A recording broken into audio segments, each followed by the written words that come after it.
All right, hello everyone. Welcome. So we're going to get started. It's so nice to see a full house here. Everyone's interested in bullshit, is that right? Okay. So this is a panel talking about online misinformation and looking at some projects to debunk misinformation that's spreading online. So we have a great group of speakers here. Each person is going to do about a 12-minute presentation.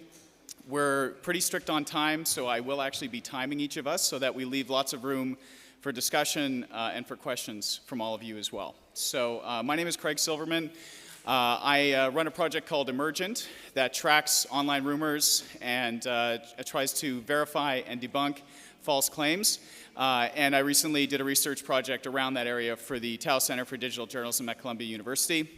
I'll have the other speakers introduce themselves when they do their presentation. I'm going to start, and I'm going to go through two things. One is to look at some of the big players in online misinformation. Why do we have so much stuff spreading online? Actually, sorry, I have to follow my own rule and put on a timer. I almost gave myself more time. That would be terribly rude, wouldn't it?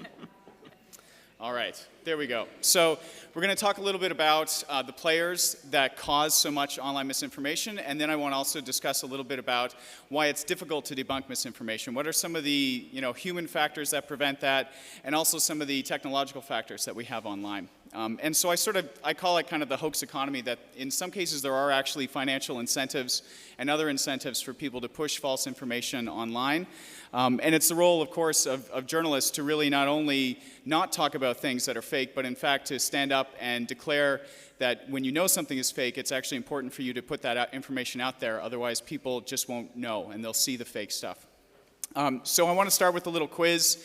I'm going to give you the answers at the end of my 12 minutes.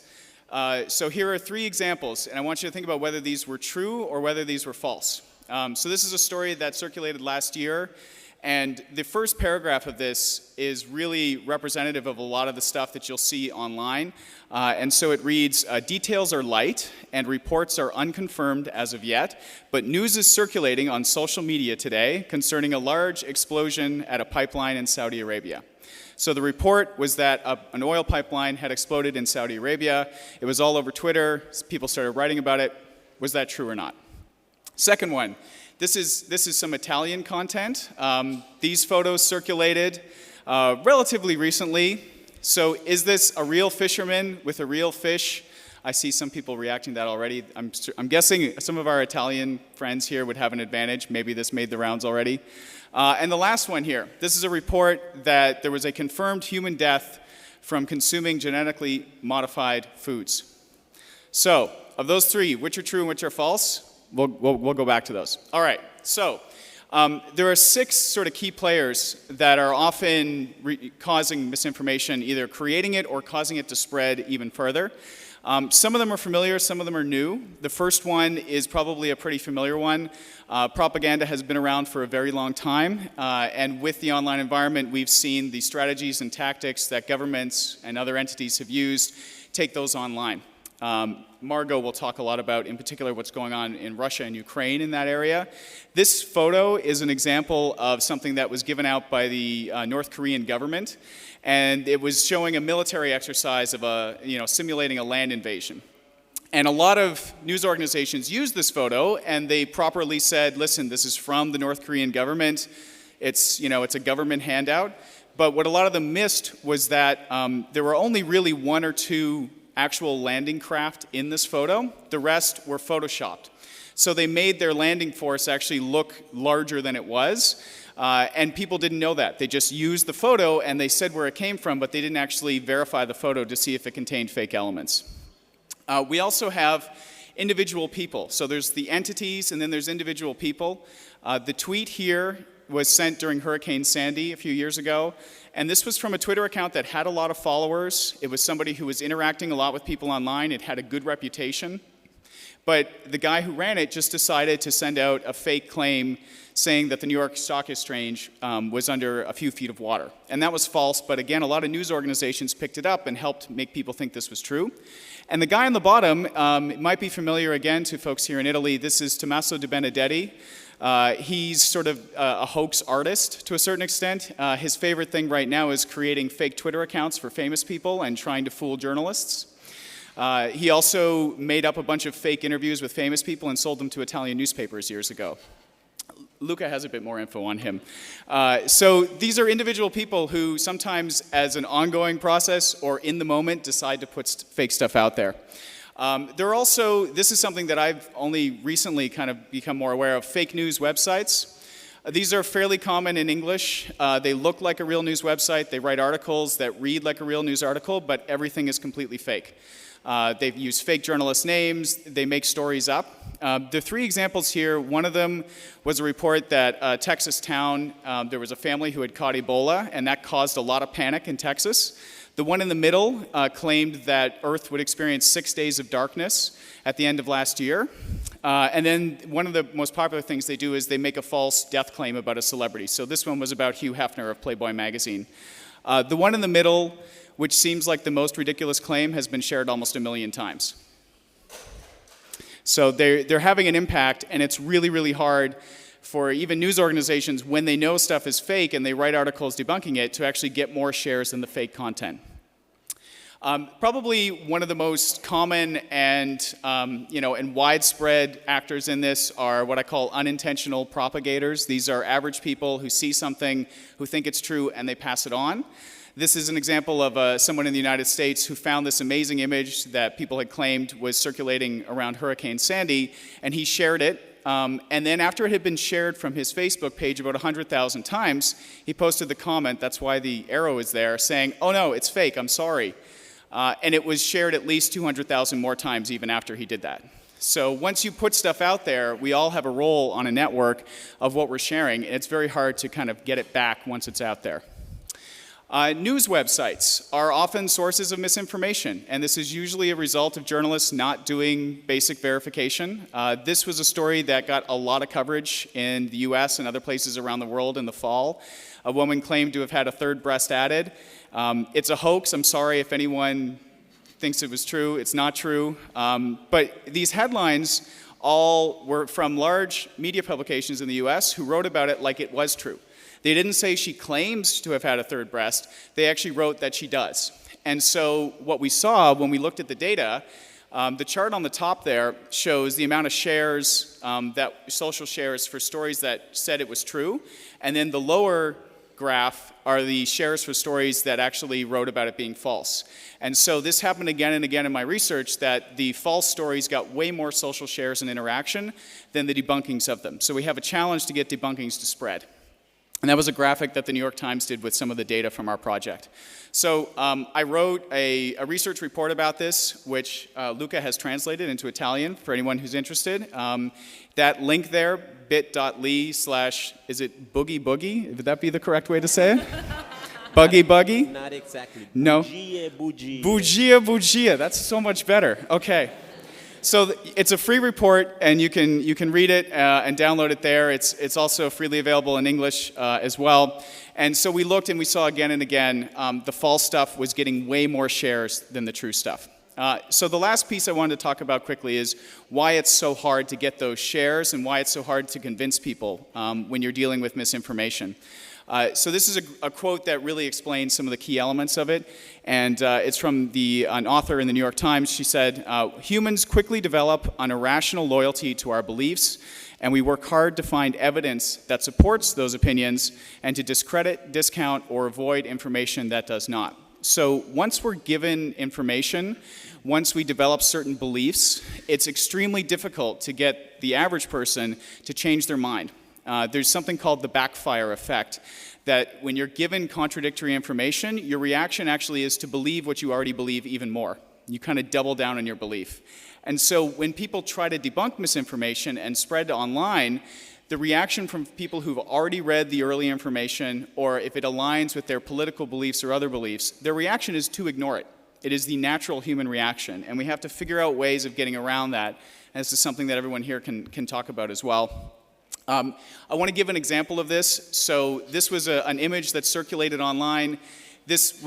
People claimed that this was a motorcade that Vladimir Putin was traveling in, which looks like a penis. if you can't see. So this guy tweeted it.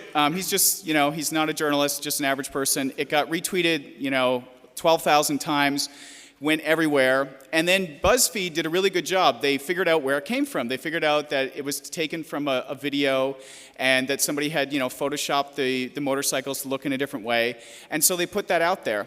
And then what I saw happen on Twitter was that this guy, when somebody pointed out to him that, it wasn't true, he had a very classic reaction. So up top you see BuzzFeed tweeting, "No, Vladimir Putin has not been driving around in a motorcade shaped like a penis." And then somebody saw that and they tagged this guy Mark Leibovitz on Twitter and said, this isn't true. And his reaction was, "BuzzFeed? More like buzzkill. Come on, a little fun never hurt anyone."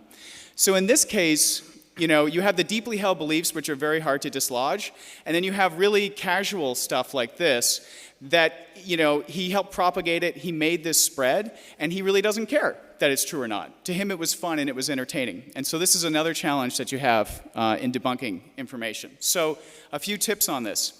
The first is the faster you can get out there, and once you know something is false, the faster you can get out and start spreading that, the fewer people who sort of get contaminated by it. So you got to move quickly. There's also a saying among people who do this work that you debunk the idea, not the person. So don't call somebody stupid, don't make them feel bad about it. You want to find ways for them to feel comfortable to actually change their mind, because remember that initial reaction, the human reaction, is to not want to change your mind. The other piece that's really important for journalists is that the sources you choose when you're writing a debunking are very important. Try to choose sources that people who would believe the misinformation would find credible. So someone who is aligned with them politically or in other ways, and they say, "Oh, I know that person, and we believe a lot of the same things, but they're telling me this is false." That makes them more likely to actually believe and be willing to change their mind. You do want to also use narrative in debunkings. If you can tell the story of, why it's fake and how it got out there and here's why it's true, telling people a story is always a good strategy. Try to make them fun when it is fun. BuzzFeed tried to have fun with the Vladimir Putin article. The guy still didn't want to hear it, but it's good to not be the kind of spoil sport, the person wagging your finger all the time. How do you make them interesting for people to share and read? And I've put a link here, bit.ly/bundles/Silverman/3. I have a bunch of tools and guides. If you want more information, you can check that out. And if you don't catch that URL, just ping me on Twitter @CraigSilverman, and I'll send it to you. I'll also share it out after the session. Okay, so do you remember our quiz? So, did the oil pipeline explode in Saudi Arabia? Who thinks that happened? Raise your hand if you think it's true. We'll wait for translation to catch up. No one thinks it's true? So who thinks it's false? And a lot of you aren't going to commit. Okay, that's fine. You don't want to do it? That's cool. It was false. So it was a pipeline, but it was a diesel pipeline. And a lot of the concern was that it was a terrorist attack. It was not a terrorist attack. Government workers were just doing some work in the area, and it was accidentally punctured. So not an oil pipeline, nothing about terrorism. And I have just enough time to finish this. Okay. Did the fisherman catch a gigantic catfish in Italy? Is that true? Raise your hand. Okay, some people think it's true. False? Who are the wimps that won't say anything? Yeah, the rest of you. Okay. It was real. There you go. I guess it wasn't a big story here in Italy, you guys. What's going on? He's the one who caught the catfish, actually. Yes, he's here. We invited him to come and be our guest. Last one. Did somebody die as a result of consuming genetically modified foods? Anyone think that's true? Anyone think it's false? Most of you think it's false. You're correct. That was from a fake news website. So there you go. All right, so that hopefully gives a little bit of an overview here. And each of these three people has been involved in debunking work and tracking misinformation, whether it's in Ukraine, in Sweden, or here in Italy. So each of them are going to take you through the work that they've been doing as well. So next up is Margot. Do you want to introduce yourself, and I'll get your slides up? Okay, thanks. Is it working? Oh, okay, it's working. So hello, everyone. My name is Margot Gontar, and can I have the first one? Yeah, Just a second. My name is the first one. Yeah, my name is Marga Gantara, and I'm from project stopfake.org. I'm from Kiev, Ukraine. If you're candid with this, we have this thing going on in Ukraine, the revolution, and then the forces of Russia who invaded first in Crimea, and then we have this conflict on the east. And actually, the thing we encountered is the huge amount of fake information and twisted information coming a lot of Russian media, but also a lot from, for example, if foreign media took the Russian side. So we tried to find this and together in one site, which is stopfake.org, and to show the true side of the stories. And so go into it. Just a little bit of information that we are 1 year already of our being in this business, and so we are in Russian and English. So, and we are professional journalists mostly. And we had a lot of media covered story about us. So a bit of story, the thing that we encountered that actually if to have to classify the stories, I would rather say that there are photo fakes, video fakes, and just twisting of information or just fiction stories. So for example, like this one, there was a story going on in Russian media about the boy who was allegedly crucified in one of the cities on the main square, but he actually wasn't, but still the media were going on and on about that. So just for you to see how it works, for example, they use the Photoshop for some of the stories. On the left, you can see the tank with swastika, but actually it was the Reuters photo with non-swastika, but it still was going on in media. So actually you can find it by Google searching it, so by putting in the URL of the photo, and just try to see which photos were already uploaded before it. So also there were stories like you see on the left is Slavyansk, but actually it was the incident in Canada. But still it was really used and spread as the story from Ukraine. Such as also goes with the story from actually drug wars in Mexico, but it still was presented like from the eastern Ukraine. As to say, we had a lot of these stories in summer last year, but since we are working in other Ukrainian media also does their work well, so that's why actually we have less of photo and video fakes going on. And also there were stories like video fakes, for example, the story from Dagestan, but it was presented like in Ukraine. The problem with video stories, as to go with it, that it's harder to find the original video if you need to find one, because you may need to actually type the things you see to try to find the original video. Maybe all the little details you can find, the names of the places, maybe the names of, you see on the buildings, such as we worked with a huge amount of videos. But if you cannot have the hint, because we have the readers send to us and say it's Dagestan, it would be much harder to work on, such as photos from Chechnya also presented, like events in Ukraine. So the problem is here that people actually want, the readers of this Russian site actually won't be going searching the original photo. They will see this photo of kids allegedly killed in Slavyansk, and they won't be going searching that it's actually Syria and he was killed in Aleppo. But it's still public information. Actually, what we also see is later in our practice that at some point Russian media started to do the same thing we did. So they start to refute our information and just information going from Ukraine. And so what they did, they presented the story from our side like if we were spreading false information. Also, it was for the state television, so their audience most likely won't check the internet. So for them, we are the ones who spreading lies. But actually, it was the story refuted. It was, you can see the photos from American supermarket. It was told by some Ukrainian media that it's Crimea and they have no products in supermarkets. But actually, it was just the first photo you can find by Google typing like empty shelves. So we posted it, and Russian television said that we were lying. We weren't. So few things I want to add more to photo and video things that actually if you're dealing with information, I mean, for example, twisted stories or just lies, there are a few things you must be focusing on, I think. There are witnesses, experts, and, for example, they may be experts presented, like if they are the true experts in the field, but they may be not representing the authorities. For example, there were numerous stories of alleged representatives of OC or SCE, but actually there were just people from Latvia or wherever. Also about the emotions, if you see that a lot of Russian news stories, they are filled with emotions, so they give you the right concrete idea what you should think about the heroes of the story, but actually it may also show that they have not enough facts for this. And also the title, which can be manipulative, and the time of the story, that sometimes they have, this, speaking about the stories which will only happen, but that's just to scare, not the real story. And also I want to show the site.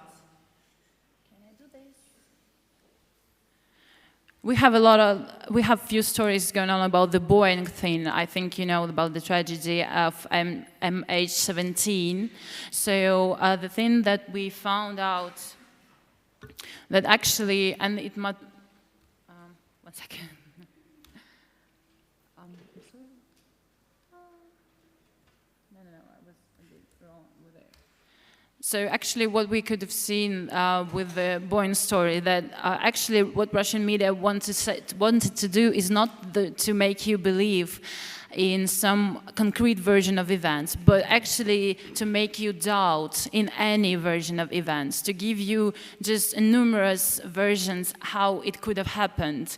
So like, for example, one of the first one which appeared was about the alleged Spanish fly operation officer who allegedly saw that actually there were two Ukrainian planes, well, obviously, near the Boeing before it was down, but actually it later appeared that such person never worked in Ukrainian services, air traffic services, and later also it appeared that not Ukrainian citizens cannot work there, but still a lot of audience were like, oh, maybe he's just Spanish, but still Ukrainian citizen. Also, there were stories like if, for example, spread from a German satiric site that if Ukrainian pilots have confessed that he actually himself shot down this Boeing, but actually that was from the side, like it was mentioned before, like fake news story side, and then even had the about page where they said it, but still it never stopped Russian media to spread the story. I'm sorry. So, and also one of the things that Russian media would love to do is to cite the authorities, like it was, for example, one of the stories where the Netherlands side actually accused Ukrainian side of either lying about the event, like the details of this event, or, for example, blaming on them. But actually, in the reality, it appeared that that never happened. But it's just happened that Russian audience won't go further than the story that Russian media gave them, and so they won't check the sources. But it's actually quite easy for journalists just to go and contact the first source and try to communicate with them.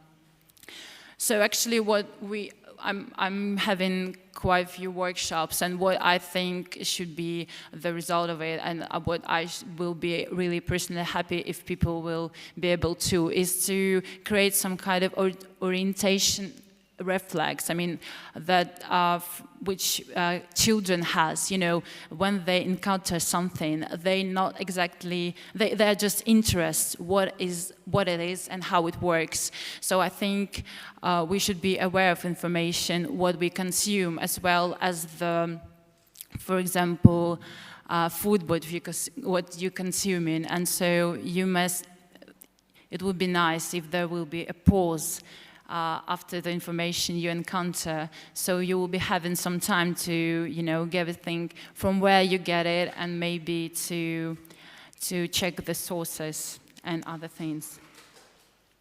So I think I may wrap up. Okay, thank you, Margot.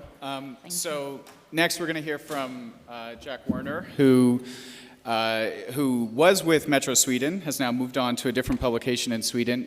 He's going to talk about the work that he's done with the Viral Examiner column for Metro Sweden.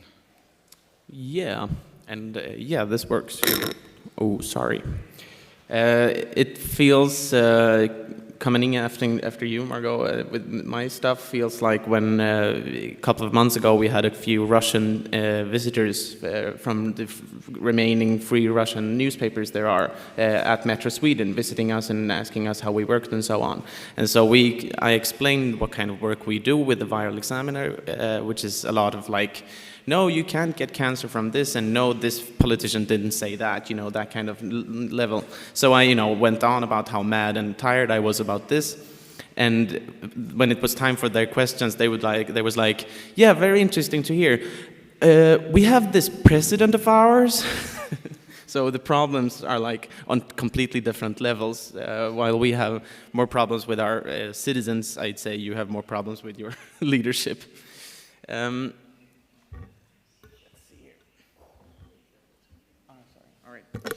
Thank you.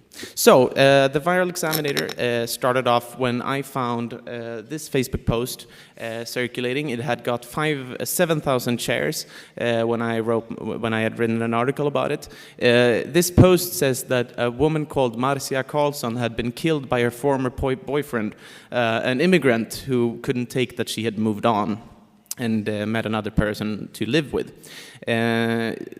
The Facebook post also stated that the reason to why no one had heard about this murder was because the killer was an immigrant, and that Swedish newspapers don't write about murders committed by immigrants.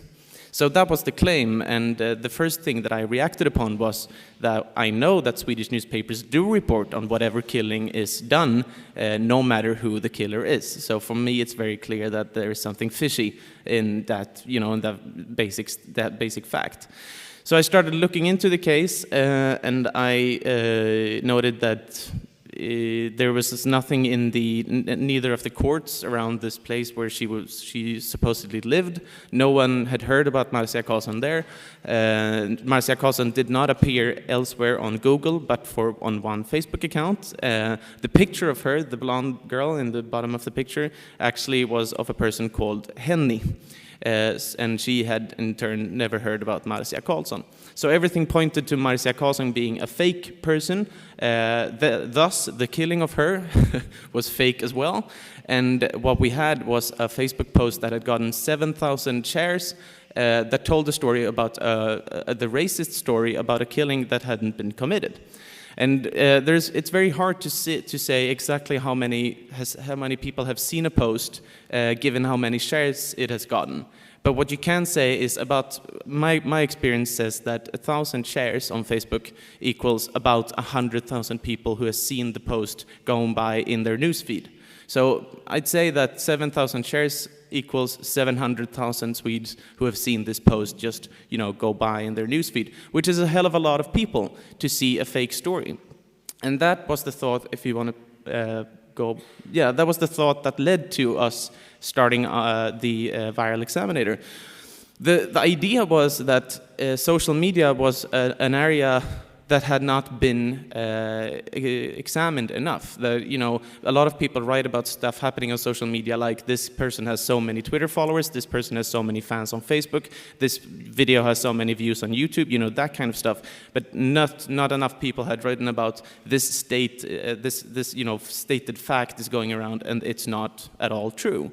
So that was our goal, that was our target, and we also wanted. The thing is, I think that social media is called social media because it is media. When we use social media, we publish stuff, and we do we do stuff that only publishers have done before. But the thing is that the 5-something million Swedes that are on Facebook, I don't think they think about what they do on Facebook as publishing themselves. So what we wanted to do was to just, get a question mark in any decision people did on Facebook, just getting them to question themselves before they shared something, just to ask themselves, is this or is this not true? Do I have the possibility to check up on this before I share it? Would you mind? So just to give you a quick rundown of how I work, this is like the 6 posts, this is the 6 things I think about every time I just encounter a story. The first question is a cliche, you've heard it and you've asked it 1,000 times before, but it's enormously helpful, and it's still very, very good to think about, is this too good to be true? This is a question you should ask yourself anytime you come in contact with a strange story. It's just, it's just so good of a question. So even though it's old, the things I look for in any given story is these 5 components. It's the images of a story. It's the names of a story. The names of the person is involved. It's the place in which the story is said to have occurred. It's the time when this story is said to have happened, and it's the source. Without any of these 5 things, the story you're looking into is only like, a person went around on the street yesterday. No, sorry, a person went around on the street. He was hit in the face and then died. That's a story without any of these 5 facts. They still get viral, like as if they were true. Like, you don't have to question that. People will share anything. But if you find any of these 5 stuff, there's something you can always, start looking for. These 5 stuff is, you should view them as lines that you could try to pull to just, get deeper into a story. Do you mind going forward? We rely heavily on our readers when we do the viral examinator. So not only because we need all the information that they have that we don't. Metro is not a big paper. We had 15 or something persons working in Stockholm, which is the municipal of Sweden. So we only had 15 people, which means we don't have the ties to all the country. We only have ourselves to work in, whatever. Which means that we need to know what our readers have seen and what they know. But we also rely on them when it comes to spreading our story. This is a study that Stanford did together with Facebook, in which they looked into how lies were spread on Facebook. So the black lines is how a rumor has traveled on Facebook. The black dots is how that rumor has been published. The red dots, they are links to Snopes.com. Are you familiar with Snopes? Some of you are. It's an urban legend encyclopedia that a couple has been running since 1995 in the US. It is awesome, and you should all check it out because it's the best. It's the best source of urban legends there is. All the red dots are links to Snopes.com. So the red dots are people saying, no, this rumor you're spreading right now is not true. And what you see here is is that Snopes have prepared a baseball bat for their readers. The readers take their baseball bat, go out to their own circles, their own social circles, and they hit the rumor back right where right in their own social circle. So Snopes get readers, and people get to be know-it-alls. And people love to be know-it-alls. Trust me, I am one myself. So that's kind of like how we live on each other. We get the clicks, and they get to be know-it-alls. Please. This is an example of a story that we found out about. How much time do I have? You're pretty good. Good. This is a story I found out about. This is a story that the Business Weekly Veckans Affärer ran, which was about our Swedish soccer superstar Zlatan. I guess you are familiar with Zlatan. He, according to this story, had made 1 billion kroner, which is about $100 million. He's very rich. That's the point of the story. And this story was entered, or what do you say? It was started off with an anecdote about Zlatan buying himself a vacation house on an island outside of Stockholm. This vacation house was very rich and was very expensive, and the people who lived on this island were rich. And what happened when he moved there was that he became a part of the island's road association, meaning the people who take care of the roads, you know, the people who make sure the roads are manageable to travel on. So one person in this road association, whatever you should call it, road cooperation, got the task to call Zlatan and say, "Hi Zlatan, welcome to our island. Please pay the yearly fee to our road cooperation." And Zlatan would ask, "So how much is that fee?" He would say 500 kroner, which amounts to about $50, 50 euros. And then a couple of weeks later, into the account of the road cooperation, 500,000 Swedish kroner, 500,000 Swedish kroner would appear. So what had happened was that Zlatan somehow wanted to show off and, you know, show that he was the king of this island. And this is a very good story because Zlatan is one of the few, you know, I have no clue what the people in this room have for, you know, for cultural preferences. I don't know what TV programs you watch. I don't know what radio programs you listen to. I don't know what cultural figures you like. But I do know that the most of you know Zlatan. And that is something that we can hold on to together. That is something that I can open up a conversation with any of you about, because I know we all know Zlatan.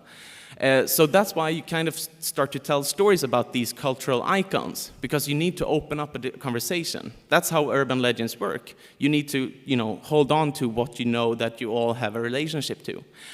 Thing is that this story, our readers from all sides of Sweden, they contacted us saying, "It's strange because I've heard this about our local soccer star."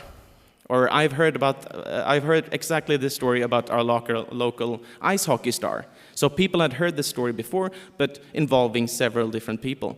So I just called around. I called the person who, according to this story, was the one to call Zlatan and say, "Hi, please pay the fee." And he said, "Yes, I've heard this story before too, but then I wasn't involved." So this story was just an urban legend. And what had happened was that this newspaper had just, you know, picked up on it because it was too good of a story. And that's kind of how we work with our readers. We get their local knowledge, and we get to see what they see on where they live, and then we work with them to get that story out as well, because then they can, you know, they can spread that story in their circles. And that was the article. The funny thing about this article is that if you see the three headlines to the right in the picture, those three are three separate news outlets who all ran just the anecdotal story, nothing else out of this huge reporting that, you know, the Business Weekly had done. So they just ran with the story like that, no problems at all. So we kind of killed a lot of flies in one simple swap with this. And that is about what we do at Viral Examinator.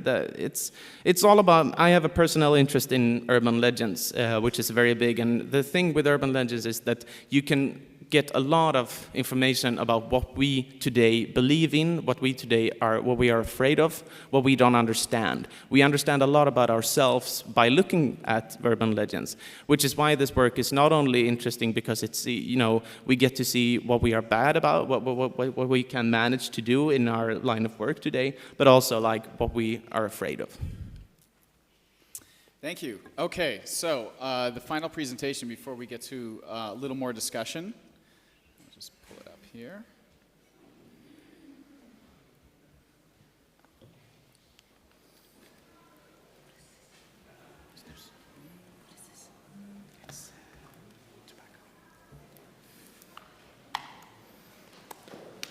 So, Luca, please, go ahead. Ciao, buonasera. Allora, al Festival di Perugia ci sono alcuni temi su cui ogni anno ci si chiede se non stiamo rifacendo il solito dibattito, la stessa discussione dell'anno prima e dell'anno precedente. Scusate, non ho aspettato i miei commensali. Go on. E allora, appunto, mi chiedevo anch'io se anche in questo caso appunto stessimo rifacendo una solita conversazione e discussione. Abbiamo fatto 1000 volte con Bill di PolitiFact, abbiamo fatto esattamente in questa sala, esattamente in questa scrivania nel 2011 una discussione sul fact checking e sulle notizie false.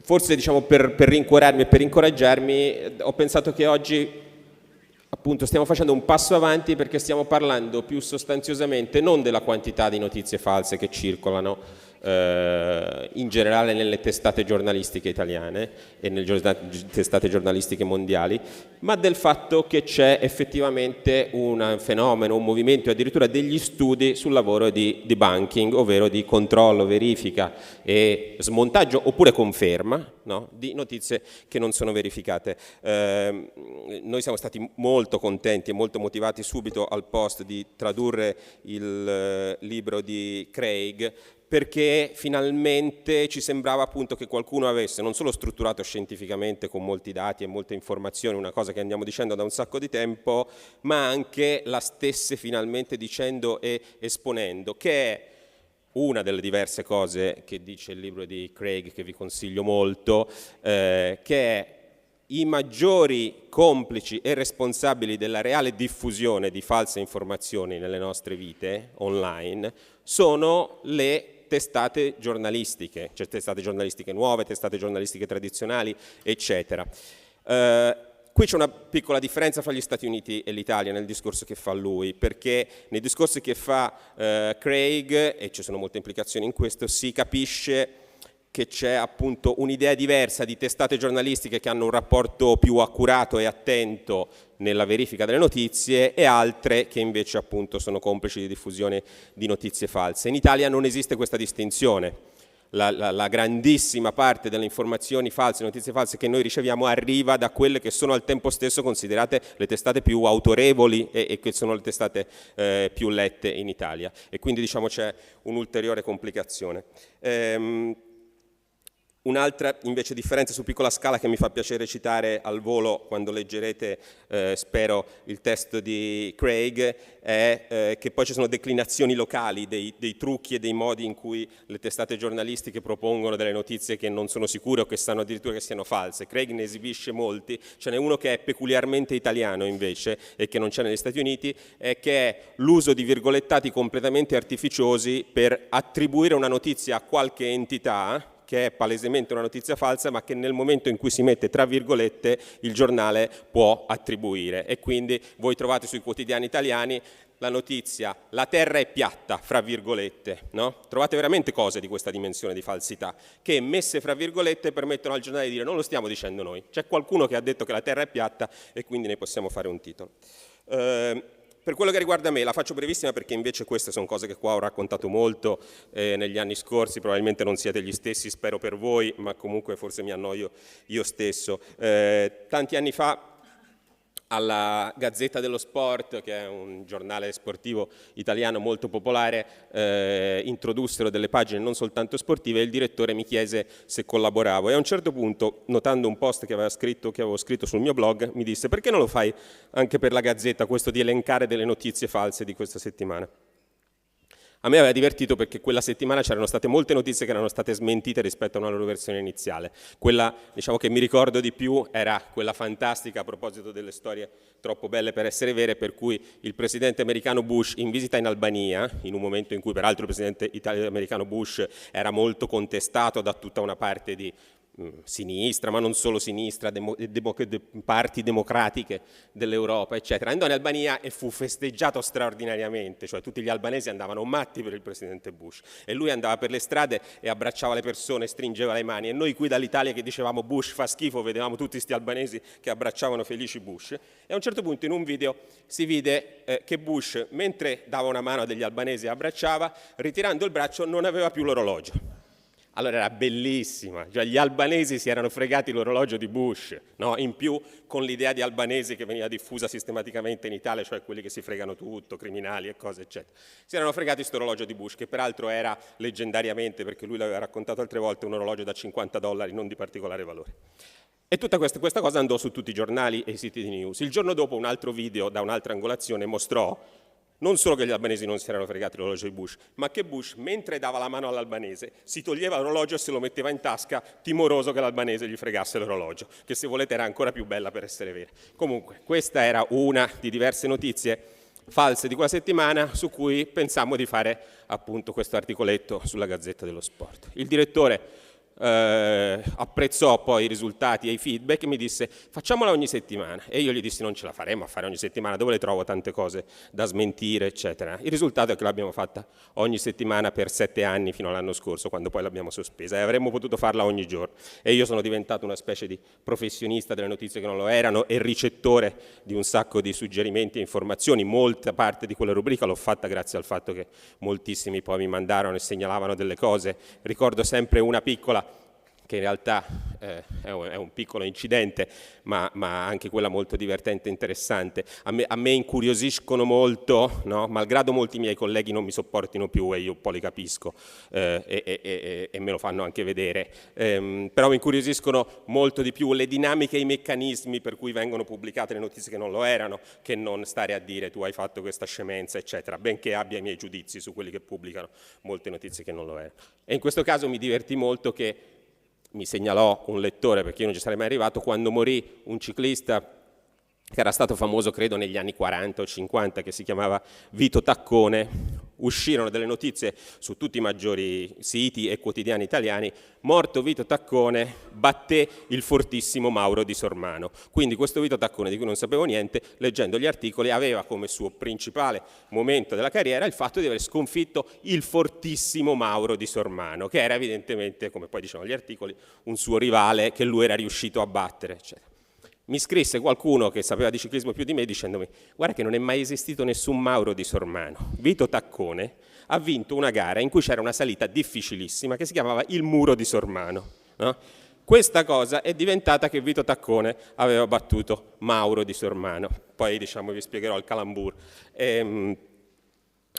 Ci sono state moltissime, io ho fatto questa rubrica, mi potete immaginare, quello è un libro che esce fra poco e di cui mi scuso appunto di non aver fatto in tempo a far uscire per Perugia, ma esce fra 2 settimane, in cui ho deciso di scegliere e riraccontare un po' in ordine appunto un po' di notizie che non lo erano, e in particolare, come vi dicevo, i meccanismi per cui le si pubblicano. Ve ne cito ancora soltanto poche, ma per darvi un'idea, poi molti ce l'hanno già o le hanno lette sul mio blog.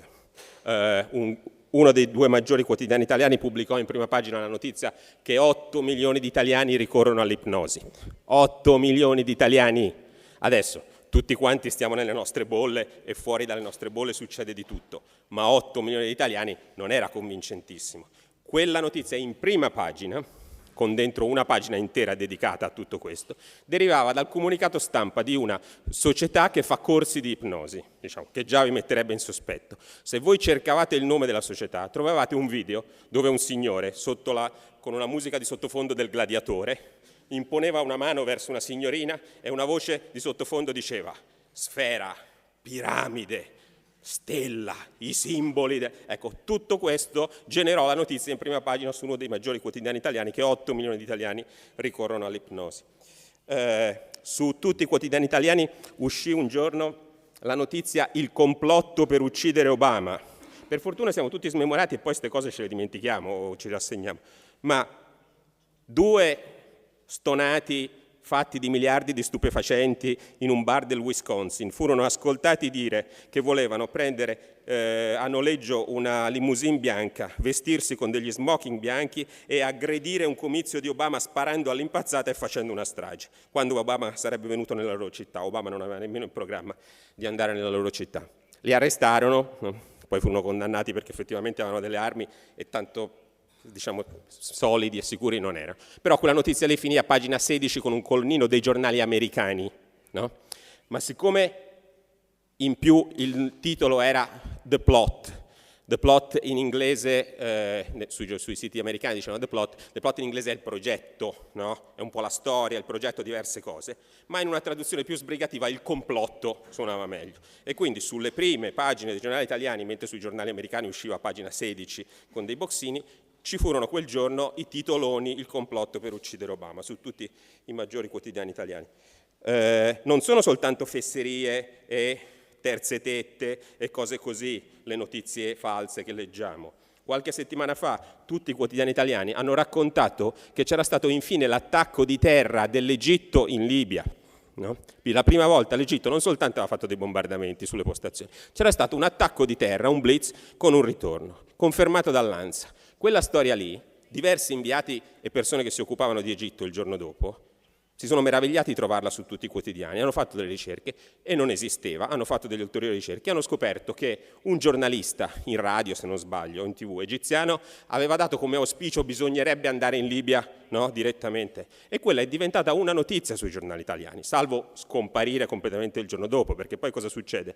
Non solo che esce quella notizia, ma che nessuno ti dice il giorno dopo che quella notizia non era vera e che voi, se fate le ricerche online, trovate ancora esattamente tutte quelle notizie. Vale ancora di più questo per il Fluad. Il Fluad è uno scandalo di cui bisogna vergognarsi. Il Fluad, un vaccino contro l'influenza, a un certo punto l'anno scorso è stato dato per 6 giorni di seguito su tutti i quotidiani italiani come responsabile di morti sospette, altri morti, accusato il Fluad, eccetera, eccetera. Dopo una settimana, fatte le verifiche, si è scoperto che quelle morti non c'entravano niente col vaccino e dopo un'altra settimana i giornali hanno cominciato a pubblicare delle notizie per cui i vaccini contro l'influenza erano diminuiti del 20% per il timore di quello che era stato scritto, no? E la gente, come ha detto una persona con cui ho fatto un dibattito su temi simili a Torino un mese fa, la gente muore, ha detto lui. Allora, suona brutto e drammatico e poi sdrammatizziamo sempre, però è vero, succede questo. Non stiamo parlando di terza tetta o non terza tetta, stiamo parlando di notizie che ci danno una comprensione del mondo e della realtà completamente diversa da quello che è, con delle conseguenze che possono essere anche molto gravi. Non vi cito altri esempi, ma ce ne sono ogni giorno. Ieri mattina io ho letto i giornali e io, che come notate sono diventato piuttosto scettico, ho letto che Renzi aveva deciso di cambiare la legge elettorale. Cioè, la prima questione politica italiana in questi giorni, che Renzi teneva il punto e non voleva cedere a cambiare la legge elettorale, no? Ieri mattina c'era scritto su uno dei 2 grandi quotidiani italiani che Renzi aveva deciso che cedeva, cambiamo sul Senato. No? Nel giro del pomeriggio hanno smentito tutti, si è saputo che non era, adesso non si è ancora capito, oggi quel giornale dice è ancora in ballo questa possibilità, il giornale avverso dice si è capito che era una cosa falsa. La morale della favola è che noi non lo sappiamo, appunto. Non è questione poi se le cose siano false o vere, che alla fine non sappiamo mai esattamente come stanno le cose. I problemi in Italia, come dicevo, appunto, sono un po' quelli di cui parla Craig. Craig è molto bravo a spiegare che nel raccontare alle persone che certe notizie sono false bisogna avere una grande diplomazia e accortezza. Lui dice in sostanza, riassumo, non dovete andare dalle persone e dire siete dei cretini, avete creduto in una fesseria, perché questo le fa ritirare, tenere il punto e non voler ammettere appunto di essere stati cretini e aver creduto in una fesseria. Bisogna essere molto più diplomatici e molto più furbi se l'obiettivo è veramente diffondere la verità. Purtroppo per tic personali e umani che molti hanno, l'obiettivo invece è dimostrare di saperne un po' di più, eccetera, e quello è spesso controproducente. Questo problema in Italia non c'è soltanto per chi fa le cose come facciamo noi e altri che fanno appunto un lavoro di debunking in Italia, c'è soprattutto nel rapporto con i colleghi e con le altre testate. Come faccio io, che vi giuro passo ormai ufficialmente, sono stato definito così da dei miei colleghi, anche con cui ho dei rapporti cordiali, ma quando si parla di queste cose, quello col ditino alzato. Come faccio io, se ho l'obiettivo che i quotidiani italiani scrivano cose più vere e siano più attenti, a ottenerlo senza suscitare risentimenti, competizioni, offese per malosità, dentro un meccanismo che ormai, diciamo, funziona molto su questo tipo, come abbiamo visto, di artifici, invenzioni. È un problema, diciamo, molto grosso e su cui noi riflettiamo molto. Così come, ultima cosa e poi chiudo, Craig dice l'autorevolezza di molte testate si vede da quello che non scrivono, non da quello che scrivono, soprattutto nei momenti di crisi e nei momenti concitati in cui non ci sono conferme delle notizie. Allora, è una vecchia e antica questione irrisolta. Cosa si fa con le notizie false, ma se volete anche con le fesserie in generale, eccetera?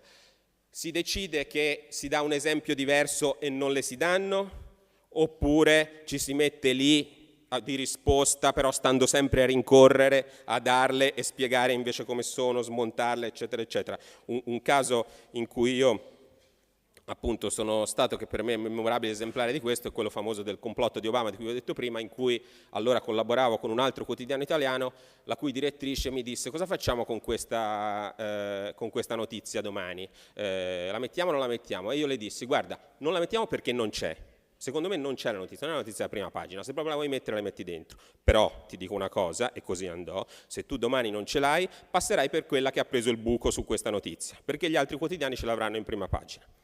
Lei saggiamente scelse una via di mezzo e la mise in prima pagina piccola, in basso, in formula un po' più dubitativa di come non l'avrebbero messa i suoi colleghi. Però c'è questo grosso problema qua, che è anche un problema. Craig sostiene addirittura di farne una forma di giornalismo contemporaneo, giustamente, no? Decidere che una parte del giornalismo d'ora in poi non sia soltanto dare le informazioni su com'è il mondo, ma anche smentire le informazioni su come non è il mondo. E, come vedete, tutti noi, diciamo, siamo diventati professionisti di questa cosa qua. Però ricordiamoci che è anche un po' frustrante, no? Sarebbe anche bello stamattina cominciare a cercare di raccontare com'è il mondo senza dover subito vedersi travolti da una quantità di notizie e informazioni false e dover rincorrere alla smentita di quelle appunto per riuscire in qualche modo a pareggiare il conto, e come dice Craig è difficilissimo pareggiare il conto. I didn't know you had done it for 7 years, Luca. You're like the grandfather of everyone up here, man. That's like, that's hardcore. Se ti posso dire un'ultima cosa, diciamo, sono stato anche un po' personalmente commosso dal leggere alcune cose nel tuo libro, perché ho scoperto, diciamo, storie simili e sorelle sia in Kathleen Dewey del Washington Post, sia nelle cose che fa Jack, cioè il meccanismo è stato un po' quello. Lui racconta diverse altre storie, esempi di persone che a un certo punto si sono incuriosite a una notizia falsa, hanno deciso di rincorrere e smentire quella notizia falsa lì e poi si sono dette ma qui forse c'è un lavoro da fare sistematicamente, ecco. Quella cosa è successa evidentemente a molte persone in giro per il mondo e magari questo è promettente. Yeah, I mean, that was one of the things as part of the research was trying to identify these debunking efforts at news organizations. And while there aren't a huge amount of them, there are people who are doing this on a daily or weekly basis, and it's starting to catch on a little bit. And so one of the things that I wanted to sort of ask everybody here about is, so in terms of what have you found that works? Because I think that's one thing everybody wants to know. Is there an example of one particular debunking, one particular story that you've done that you saw get the shares that were maybe as close to the thing you were debunking, or where you really felt like it managed to reach the people who perhaps didn't want to believe it? So does anyone have an example of one that worked really well and maybe, you know, share that? Margot? Well, actually, we had kind of a story. So because of those situation in Ukraine, we had a lot of these peaceful citizens allegedly involved, and we had sometimes people we consider actors who are commenting upon their being hurting by an event, but they appear in different stories again and again with maybe even same name, and sometimes they change surnames. And so one of the stories we sometimes cover when we show another role of the people whom are already familiar with. So, and we found that these stories actually really shared. So people like, oh, we know her. So, but because it's not exactly the debunking the fake, but it's just showing that not all witnesses are actually witnessing the thing they're talking about. So that actually we should be also careful, not only with the facts or with the journalists or with the politician, but with witnesses also. So do you think people like that because it was sort of funny to see do you think people like that because it was funny to see the same person again and again? I think it's very down to earth, so it's very simple. When you speak about, like, you know, some difficult fakes, like, for example, could this plane shot another plane or couldn't? I mean, a lot of these scientific details, it's partly hard. So, but when you speak about the person who's just faking again and again, it's so simple, it's so, you know, human. So I think it's just very close to a lot of people.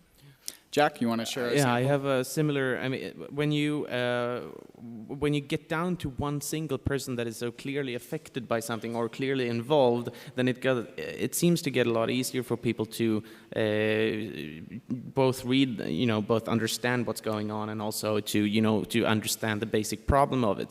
So a couple of half a year ago or so, there was this. You know, when you click something on Facebook and it kind of shares itself, you know, that kind of, it's not a virus, but it's something similar to a virus. So what people do is that, you know, there is something just sensational with a sensational picture of something sensational happening, and then when you click that, it auto shares via your Facebook page. And what happened here was that there was a picture of a girl a gymnast, a person who did acrobatics, and it seemed that her suit had broken just in the groin. And then the headline was like, "Oh man, this is embarrassing. You should see this." And what we did was we wrote an article. We found out who that girl actually was. It was some kind of it was an underage, I think, Russian acrobat who this picture was taken of. And I mean the broken dress was clearly a Photoshop. So what we did was write an article in which we said you should respect her and beware of clicking these types of things. So by focusing on this person's, by the thousands, I would say hundreds and thousands of shares that this single person got, that was highly derogatory. I mean, because they were all about it, like her pointing and laughing at this person who was made out to be the victim of just a mishap. What we managed to do was to turn that into a compelling story about why you should care what types of things you actually interact with on Facebook. So yeah, focusing on like one person who is the more or less the victim or the main person in a story seems to work. Luca, do you have an example of one where you got a lot of reaction or something that really seemed to take off? Ma in generale ha molto ragione Craig quando dice e scrive che è importantissimo fornire una versione alternativa alle persone quando si smonta e smentisce una storia, perché è un'inclinazione che abbiamo tutti quanti, come dicevo ce l'ho anch'io che sono, come avete visto, piuttosto diffidente ormai, un'inclinazione che abbiamo tutti quanti è inevitabile a credere che le cose siano vere. Tendenzialmente noi pensiamo che una cosa detta, figuriamoci una cosa scritta, sia vera nel momento che la leggiamo, ma non lo pensiamo nemmeno, è una reazione istintiva che ci viene, no? E quindi la prima domanda che ci facciamo è nel momento in cui qualcuno arriva e dice guardate che non è vera, dite ma come? L'ho letta, c'è scritta, quella cosa lì da sola mi sta già dicendo che è vera. E quindi ha molto ragione Craig a dire bisogna fornire un'altra versione, una spiegazione. Io ho l'impressione che una cosa che funzioni molto sia appunto un lavoro che mi interessa, che noi cerchiamo molto di fare, di spiegare quindi perché lì c'è una notizia che non è vera, no? Adesso il problema e la contraddizione è che in molti casi in Italia la notizia che c'è lì non è vera per delle ragioni che non sono delle ragioni bellissime e nobilissime, non solo tecniche e meccaniche, sono quello che di cui Craig parla quando lo articola scientificizza meglio, cioè gli incentivi, quando lui dice ogni incentivo nel mondo dell'informazione è a favore di raccontare delle storie false, no? Per ottenere attenzione, ottenere traffico, eccetera, eccetera. La stampa italiana ha non credo con un progetto, ma per un accatastarsi poi di abitudini, alzato continuamente e continua a alzare l'asticella dell'enfasi, del sensazionalismo, dell'allarme su tutto quanto, no? Per cui noi poi a nostra volta ci abituiamo all'enfasi, al sensazionalismo e bisogna ancora alzare l'asticella ancora di più. Allora la contraddizione è questa.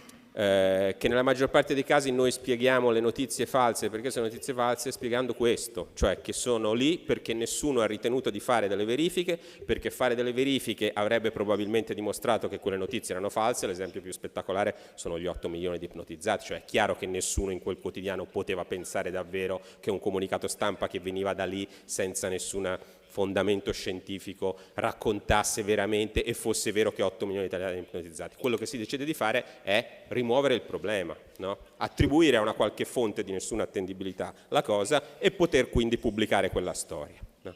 Questa è la spiegazione. Però dare questa spiegazione significa in sostanza dire che una gran parte dell'informazione del giornalismo italiano è fatta molto male e deliberatamente molto male.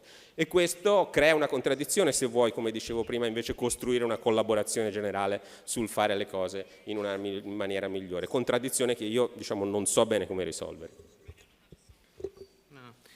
Yeah. Because it's interesting that you pick up the subject of why it spreads, because there is always a good narrative in the story about why stuff spreads.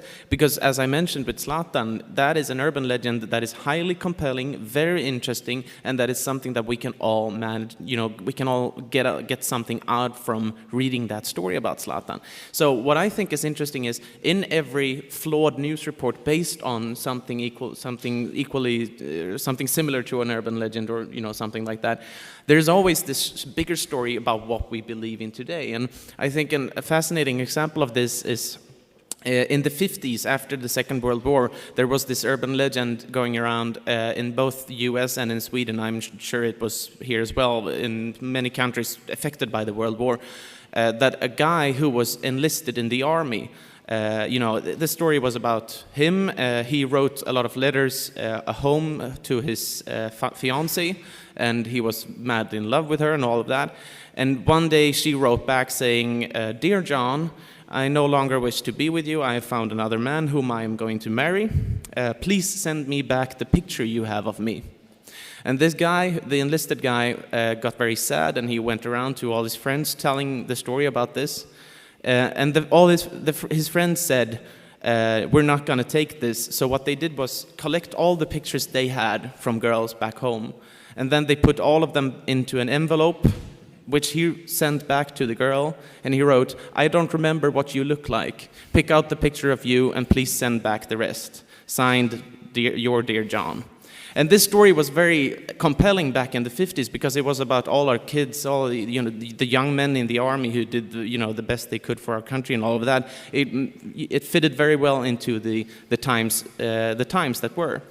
When I did research for a book I wrote last year, which was about creepypasta, ghost stories that circulate online, I found this exact story still continuing to go around online. But it was no longer about a person enlisted in the army. It was about an American soldier in Afghanistan who was there, during the whole thing after 9/11. And exactly the same thing happened. He wrote back to his girlfriend. She said one day, "Sorry, man, I'm not going out with you anymore. I have slept with 2 other guys." And then the same thing happened, the pictures was sent back and all that. And what we have here, interestingly, is an index over how much what a woman needs to do to be considered a slut. Because in the 50s, all she had to do to be considered a slut, so that the storyteller here don't want us to sympathize with a woman. The storyteller wants us to sympathize with a man. So the woman has to be evil somehow. And in the 50s, she marrying another man was enough for us to consider her evil in that sense. Today, she has to sleep with 2 other guys, and then we consider her evil in the same sense. So, by looking at these stories, we can learn very much about how we think and compare that to different times, how we thought then. So, yeah, there's always a bigger story than just, someone messed up. And that story is always worth telling, is my experience. Yeah. I also want to add about urban myth in a bit, because we actually encountered it as well, battling the propaganda thing coming from Russia. Because the story I started with about the crucified boy, when I went to Berlin for a conference, I heard from a local historian, from Berlin historian, that actually he spotted such a story about the crucified boy during the 1920s, while there was also propaganda going on between Poland and Ukraine, I think, maybe, or Poland or some other state. Well, anyway, there was a story such the same. So story about the boy being crucified while his mother was dragged around, and so it was all done while locals were seeing that just to terrify them. It was done by another country's army. And so it was just a myth picked up and used in propaganda sources by, in modern days by Russia. So in some loud stories, we can also, I think, if dig deeper, we can also find that these stories may have been found much earlier than today.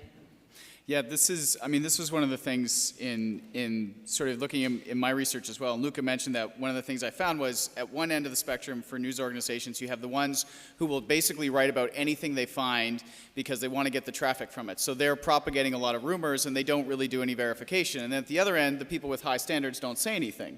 And they're the silent ones. And when I looked in, as we tracked all these rumors online, what I realized, like what Jack said, is that if you actually look at the rumors and you look at what they're trying to communicate, not necessarily on like the factual level, but emotions and fears, they actually communicate a lot about what's on people's minds and the emotions that they have, and particularly fear is a big driver of rumor. And so for me, one of the things in the research was that, well, if you actually look at rumors in the right way and understand that they emerge out of human things like anxiety and fear and lack of information, then you start to realize that they actually are telling you something even if they're not true. And so to figure out ways of writing about them and gaining some kind of intelligence from them without having to propagate them everywhere seems like a good strategy for news organizations to do.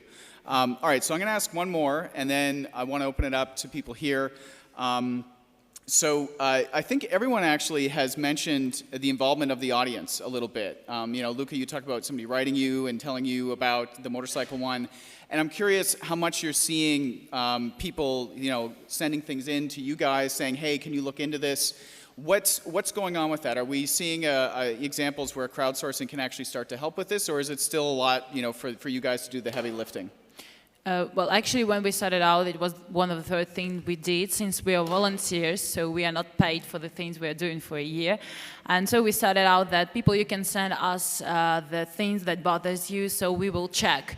And actually, for us, it helps a lot, and I think it helps to people because it gave us stories to work on, and also it gave people the feeling that they are being taken care of. So, for example, when person have no time or no tools, to work on something they are bothered by, but they know there are people who, like Ghostbusters, they can work with a story if you receive the story. So a huge amount of stories coming from this crowdsourcing thing. Mm-hmm. And so we actually receive also a lot of letters just saying thank you.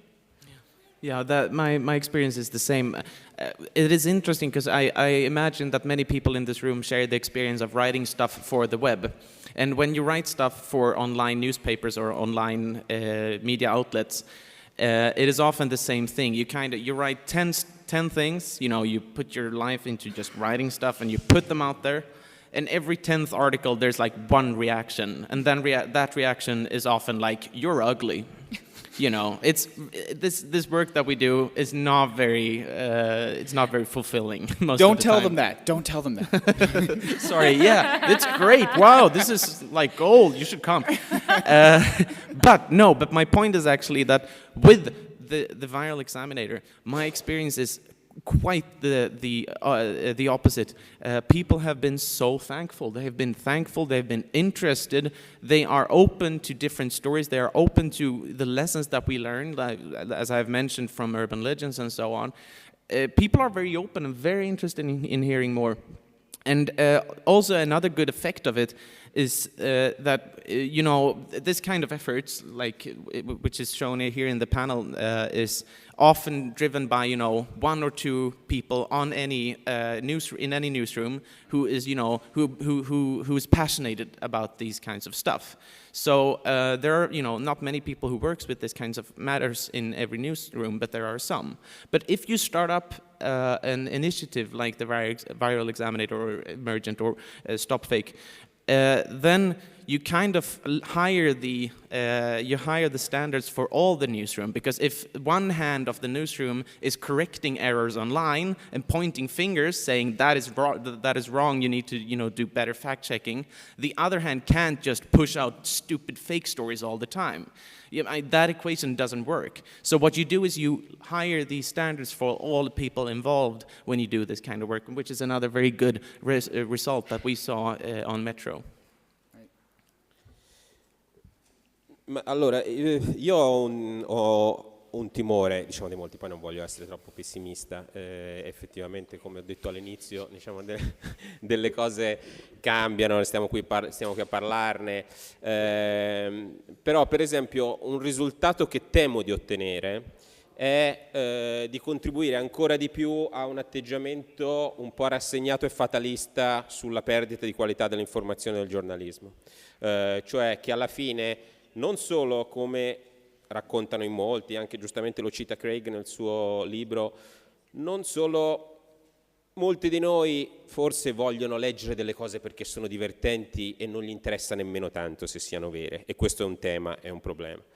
Ma in più appunto il lavoro di debunking, di spiegazione, di insegnamento alla diffidenza rischia di generare un atteggiamento per cui appunto in molti effettivamente rispondono con formule che somigliano, vabbè, ma lo sappiamo come sono i giornali, no? E questo io non penso che sia esattamente un successo, cioè è un successo per cui le persone probabilmente diventano più scettiche, diffidenti e attente a quello che leggono, però al tempo stesso abbassano molto le loro aspettative che invece dovrebbero essere in qualche modo innalzate. Quindi sì, io naturalmente ho notato moltissimo una partecipazione, un interesse, un feedback alle cose che abbiamo fatto sulla rubrica della Gazzetta e alle cose che facciamo per il post. Al tempo stesso appunto ho anche un po' questo timore che tutto questo non contribuisca tanto a alzare gli standard, ma invece diciamo a una specie di fatalismo sull'abbassamento degli standard. Sono contento che Craig abbia spento il computer e tolto adesso, gliene sono grato di aver messo la copertina del mio libro, mi sono accorto che nella copertina del mio libro c'era una mia foto in cui non corrispondevo tanto a Luca Sofri, quindi diciamo era un libro che spiegava che non bisogna farsi ingannare dalle notizie, al tempo stesso c'era la foto di uno che non ero assolutamente io in questo momento, però credo che l'abbiamo tolta alla fine nell'ultima versione per fact checking. Good to hear. Okay, so I'd love to take some questions and comments. Yes, please. Oh, wait for the microphone there. It's over here. Thank you. Which language it will be? Everybody on this side has questions. Nobody on this side has questions, apparently, right? On this side answers, on this side questions. Yes, right. Okay, it works. In English or Italian? Or is English? Okay. Basically, I mean, we are working on the same area. I mean, maybe you know about our studies about trolling, misinformation. I mean, we just proved that followers of false information are the more easiest, more likely to be hijacked, basically. And actually, we move our research direction toward the debunking effect. And we just proved that it doesn't reach any kind of effect. I mean, it is not effective at all. One, because we call it the rooster on the trash effect, that is, the debunkers start to be a little bit more snobbish with respect to the ignorance of people, and it is just giving the idea of a polarization approach. On the second side is that users online live in echo chambers. So conspiracy people, vegan people, and all the informers are basically living and reinforcing their own belief.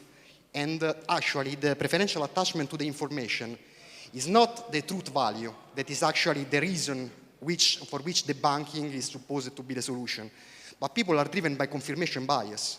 Because if I want to live longer, I will follow everything that is possible from outside of science to live longer. So I will start to eat rubbish or whatever you want in a way to live longer. So in this context, I mean, the journalist approach actually doesn't have any chance to deal with information, to solve the debunking problem, just because it is the disintermediation problem, in a sense. People are producing their own information, right? So you can produce whatever you want. Google can change its presentation algorithm and so on. But people will look for confirmation bias. And actually, I don't know if it is the possibility to fit in this environment. So I would like to know what is your experience according to this observation that is just pretty recent, I mean, in this context. Thank you. You have to read Craig's book. It's all there. We are working together, actually. Sorry. Yeah, Walter, So he's doing a research project looking at the spread of information on Facebook, and what they've found is that people who are on conspiracy theory groups and the people who are trying to debunk those conspiracy theories, there is no overlap. They live in completely different worlds, and the information from debunking doesn't get through there. I mean, I think that is still the biggest challenge we have, right? I actually can shortly add, because well, yeah, there are, for example, in our case, there are people who support pro-Ukrainian idea and people who support like strictly pro-Russian idea, and there is a gray zone. And actually people can go from one camp to another, but still I think the people we can actually target is the gray zone. So people who doubt, or if people from that camp will start to be doubting. But from our experience, we are not actually calculated the impact, and it's hard to calculate, and it actually the set side, but the good side is actually we receive letters from readers, and we receive people, like meet people in person who really say that they managed to change someone's mind thanks to the site, for example, in our case. So thanks to that, information is there, so everyone can go and see for themselves, and this is debunking. So there are arguments, so they can see the sources and they can decide. So actually, we are having some results. I just hope that, I mean, trying to be optimistic in this area is hard because everything points to stuff getting even shittier. But what I feel is like there has not been a single time in the entire human history where everyone has been completely illuminated by the truth. That time has not existed. It is, I mean, I would say that today we are more able to find out what is, I mean, as close to the objective truth as possible, more than we have ever been before. So what I hope is that these echo chambers, which certainly exist, that they aren't that big. That's just my hope, because if they aren't, then it's just a problem that we will never be able to solve, because there will always be people who aren't at all interested in anything other but their nose. So yeah, So, yes.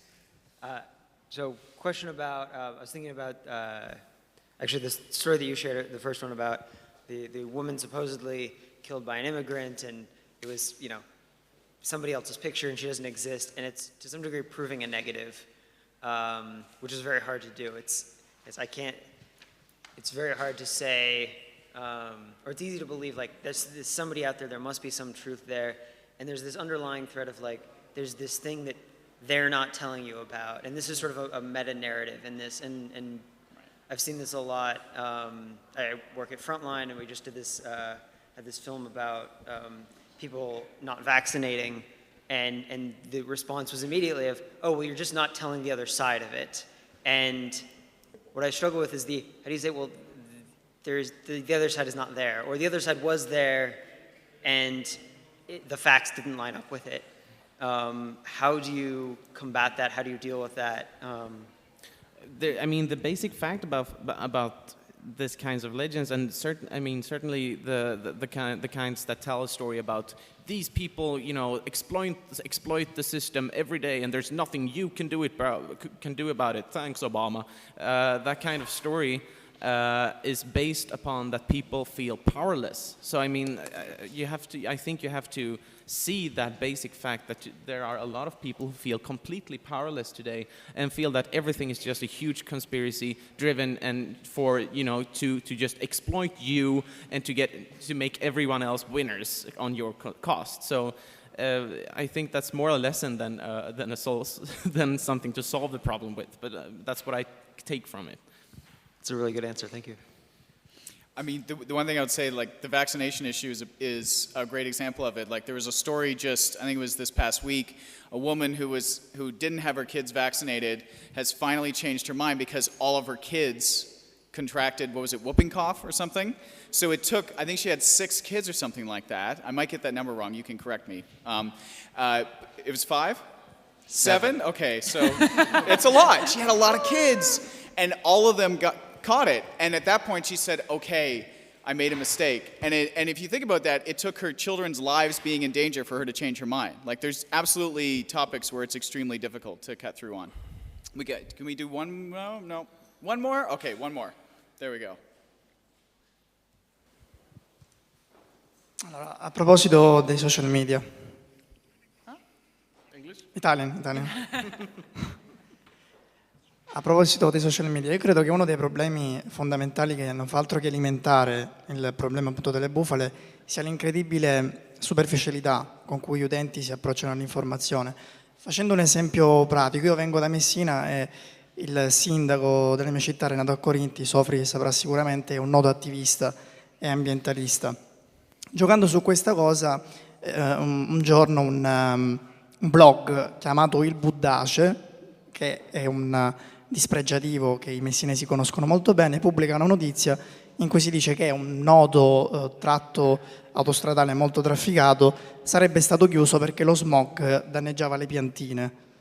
Ora, già diciamo, la fondatezza della notizia in sé non esiste, ma soprattutto bastava dubitare di una testata che non è il Post, la Repubblica, ma il Buddace Blogspot, e addirittura aprire il link per vedere che sotto, alla fine dell'articolo, l'autore sbeffeggiava chi ci aveva creduto. Quindi, insomma, questo articolo è stato condiviso, ha provocato uno sdegno, addirittura c'era chi chiedeva le dimissioni. Quindi, com'è possibile che questo accada? Cioè, blog di satira, tra l'altro scritto in prima.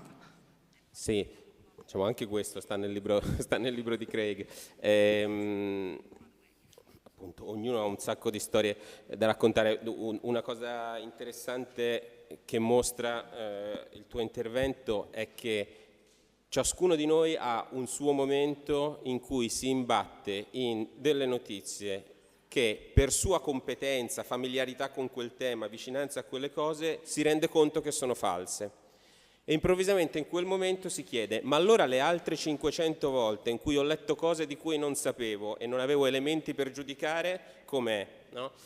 Ci fu un caso molto interessante per l'internet italiana quando a Report, che è un programma televisivo molto stimato, giustamente molto stimato, perché sono bravi, hanno fatto delle cose ottime di reporting, di inchiesta, molto accusatorio, però diciamo di solito fondate, o uno ha sempre pensato fondate, fece una puntata su internet e su alcuni, cioè poteri occulti su internet, che accusava molto Facebook, accusava molto Google di alcune cose. E in quella puntata c'erano delle cose che chiunque avesse invece un po' di maggiore familiarità con le cose della rete trovò molto ingenue, superficiali. Si mostrava che sul citofono degli uffici di Facebook non c'era il nome di Facebook e questo suggeriva che loro volessero nascondere qualcosa, che dentro gli uffici, a un certo punto telecamera, montaggio, questi gli uffici, entriamo, una macchina distruggi i documenti che c'è in qualunque ufficio del mondo, no? Però confezionata così, eccetera.